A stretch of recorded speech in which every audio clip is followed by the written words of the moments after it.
Yes right now న్యూఢిల్లీలో కేంద్ర మంత్రి కిషన్ రెడ్డి మాట్లాడుతున్నారు. లైవ్ లో చూద్దాం. తెలంగాణలో భవిష్యత్తు ఉండదు.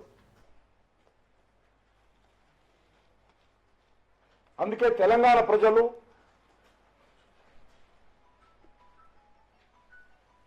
భారతీయ జనతా పార్టీ వైపు చూస్తున్నారు. నేను ఒక్కటే రేవంత్ రెడ్డి గారిని అడుగుతా ఉన్నాను, మీరు తెలంగాణ రాష్ట్రానికి సంబంధించి 2 సంవత్సరాల క్రితం ఏవైతే హామీలు ఇచ్చారో హామీల గురించి మాట్లాడాల్సి ఉండే. అది ప్రధానమైనటువంటి ఎజెండా జరగాలి. తెలంగాణ రాష్ట్రానికి పరిమితమైనటువంటి మీ హామీలు, మీరు అధికారంలోకి వచ్చారు. మీరు అధికారంలోకి వచ్చిన తర్వాత పార్లమెంట్ ఎలక్షన్స్లో ఓటు అడిగారు. మీరు అధికారంలోకి వచ్చిన తర్వాత ఎమ్మెల్సీ ఎన్నికల్లో కూడా విస్తృతమైనటువంటి ప్రచారం చేశారు.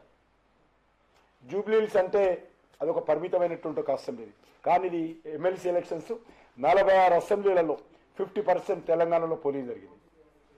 మళ్ళీ మన గ్రామ పంచాయతీ ఎలక్షన్స్లో ఓటు అడిగారు. ఇప్పుడు మున్సిపల్ ఎలక్షన్స్లో ఓటు అడుగుతున్నారు. మీరు గెలిచిన తర్వాత, మీరు అధికారంలోకి వచ్చి ముఖ్యమంత్రిగా ప్రమాణ స్వీకారం చేసిన తర్వాత ఇది 4వ ఎలక్షన్. అసెంబ్లీ ఎలక్షన్స్ తీసేస్తే 4వ ఎలక్షన్. ఈ 4 ఎలక్షన్స్లో కూడా మీరు ప్రచారం చేస్తున్నారు. కాబట్టి మీరు చేసిందేందో చెప్పండి. ఎంతసేపు ఉచిత బస్సు అని ఊదరగొట్టడమే తప్ప ఏం చేశారని అడుగుతా ఉన్నాను. ఉచిత బస్సు పేరు మీద, ఉచిత బస్సు ద్వారా ప్రజల కడుపు నిండదు, తెలంగాణ సమస్యలు పరిష్కారం కావు.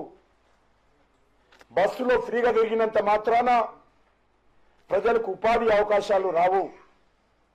బస్సులో తిరిగినంత మాత్రాన మీ ఇచ్చినటువంటి 6 గ్యారెంటీలు ప్రజలు మర్చిపోరు.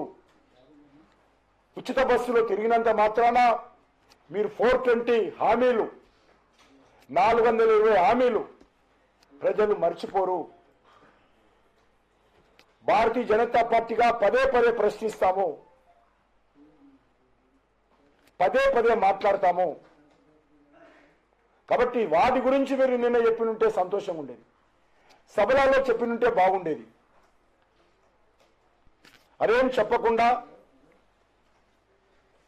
భారతీయ జనతా పార్టీ మీద లేనిపోని ఆరోపణలు, తప్పుడు ఆరోపణలు. ఈరోజు మజ్లిస్ పార్టీ గురించి చాలా గొప్పలు మాట్లాడుతూ భారతీయ జనతా పార్టీ పట్ల, మోడీ గారి పట్ల అనేక రకాలుగా తప్పుడు ఆరోపణలు చేశారు.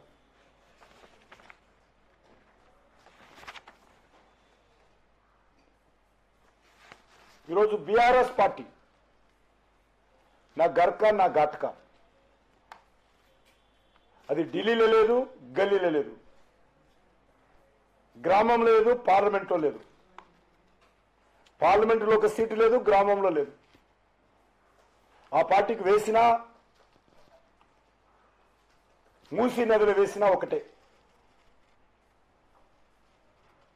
కాంగ్రెస్ పార్టీ పరిస్థితి కూడా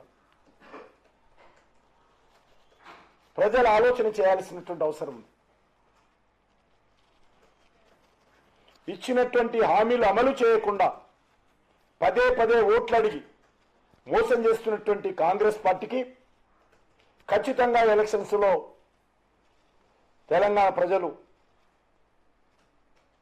బుద్ధి చెప్తారు.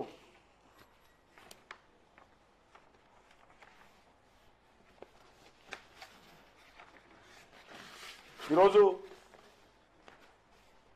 చాలా దురదృష్టకరం. ఈరోజు ఉదయం 6 గంటలకు నారాయణపేట మక్తల్లో 6వ వార్డు నుంచి బీజేపీ కౌన్సిలర్గా పోటీ చేస్తున్నటువంటి ఎస్టీ అభ్యర్థి ఎరుకల మహాదేవప్ప ఈరోజు మృతి చెందడం జరిగింది.